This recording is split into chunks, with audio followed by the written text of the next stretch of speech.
ইতিমধ্যে আপোনালোকে গমে পাইছে যে যোৱাকালি আমাৰ যিটো ছিংগল বেঞ্চৰ অৰ্ডাৰ আছিল তাৰ এগেইনষ্টে অসম চৰকাৰে এপিল কৰিছিল ডাবল বেঞ্চত। ডাবল বেঞ্চে যোৱাকালি হেৰি শুনাৰ পিছত আজি ইতিমধ্যে ডাবল বেঞ্চে কি কৈছে যে আগৰ যিটো জাজমেণ্ট আছিল সেইটোৰ জেগাত ছিংগল বেঞ্চক কৈছে যে আপোনালোকে গোটেই হিয়াৰিংটো কৰাৰ কথা কৈছে।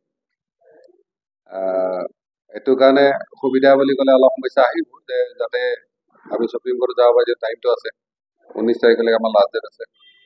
আৰু দ্বিতীয়তে হিয়াৰিং যিহেতু এই বেঞ্চত হ'ব, ছিংগল বেঞ্চত হ'ব, আমি ভাবোঁ গোটেই কেছটোৰ ফাইনেল জাজমেণ্টটো ইলেকশ্যন নমিনেশ্যন আগত হৈ যাব বুলি আশা কৰোঁ, কাৰণ স্পীডি হ'ব এইটো। আৰু সেইকাৰণে আমি উকিলৰ লগত গোটেইখিনি পৰামৰ্শ কৰাৰ কাৰণে ইতিমধ্যে পদক্ষেপ লোৱা হৈছে। আমি আশা কৰোঁ যে এই যিটো জাজমেণ্ট সেইটো নিশ্চিতভাৱে আমাৰ ফেভৰত আমি আনিব পাৰিম। কিন্তু সাময়িক যিটো আমাৰ সকাহ আছিল সেইটো সাধ্যতে তেওঁলোকে কেঞ্চেল কৰিছে। এইটো ফুল জাজমেণ্টলৈকে এইটো তেওঁলোকে কৰাৰ কাৰণে ইতিমধ্যে নিৰ্দেশ দিছে। হিতেশ ডেকা ডাঙৰীয়া, আমি তেওঁৰ পৰিয়াললৈ আমাৰ আন্তৰিক সমবেদনা জনাইছোঁ আৰু তেওঁৰ শুভাকাংক্ষী সমৰ্থক গোটেই ঘৰ ন্যায় কছাৰী যিখিনি কমিউনিটি আছে তেওঁলোকে আজিৰ দিনা মৰ্মাহত হৈছে।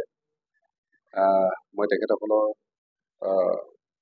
হেৰিত সমভাগী হৈছোঁ আৰু আশা ৰাখিছোঁ যে তেখেতৰ আত্মাই চিৰশান্তি পাব আৰু এটা জনগোষ্ঠীয় নেতা হিচাপে তেওঁ ৰাইজৰ লগত থাকি ৰাইজৰ লগত যিখিনি কৰিলে আমি আশা কৰিছোঁ ৰাইজে নিশ্চয় তেওঁক চিৰদিনৰ কাৰণে মনত ৰাখিব। নহয়, এই গোটেই কথাটোত মানে আমাৰ প্ৰমীলাৰাণী বাইদেউ বা জনকল্যাণ এটা পাৰ্টি আছিলে, কিন্তু মূল বাটটো আছিল অসম চৰকাৰৰ। কাৰণ এই গোটেই এইটো দিছে অসম চৰকাৰৰ এটা ডিপাৰ্টমেণ্টে, ট্ৰাইবেল ডিপাৰ্টমেণ্টৰ যিটো হেৰি আছিলে তেওঁলোকে দিছে। গতিকে ইয়াত অসম চৰকাৰে মেইন আছে, তাৰপিছত বাকীবিলাক বাহানা আহে। অসম চৰকাৰ প্ৰথমটোতে অসম চৰকাৰৰ বিৰুদ্ধে আমি কেছ কৰিছিলোঁ, ঠিক আছে। চাওক, এতিয়াও গোটেই সমীকৰণটো ক'ব পৰা হোৱা নাই, কাৰণ বিজেপি টপত আছে নিশ্চিতভাৱে, কিন্তু তথাপিতো বাকী পাৰ্টিবিলাকো নিশ্চিতভাৱে যুঁজি আছে। এতিয়া মাহল একেবাৰে বিজেপি পক্ষত যিটো প্ৰথমতে আছিল সেইটো মাহল হৈ থকা নাই।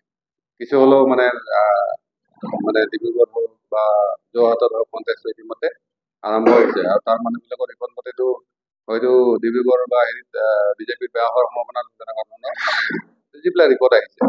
কিন্তু আল্টিমেটলি ৰাইজে সিদ্ধান্ত ল'ব, ৰাইজে ভোট দিব। সেইকাৰণে একেবাৰে আপুনি ইভিএম নকৰিলেকে আপুনি গম নাপায় যে কাৰ কি হৈছে, কিন্তু ফাইটটো হৈছে 19 তাৰিখৰ ভিতৰত। ওদালগুৰি আমি নমিনেশ্যন দিয়া নাই, কাৰণ ওদালগুৰিৰ সমীকৰণটো অলপ বেলেগ আছে, আৰু যিহেতু আমি ফেভাৰ পাই আছিলোঁ, গতিকে আমি চেষ্টা কৰিম যাতে 19 তাৰিখৰ আগত নমিনেশ্যন আগত এই কামখিনি হৈ যায়। নাই, আমি কেৱল MP হোৱাৰ কাৰণে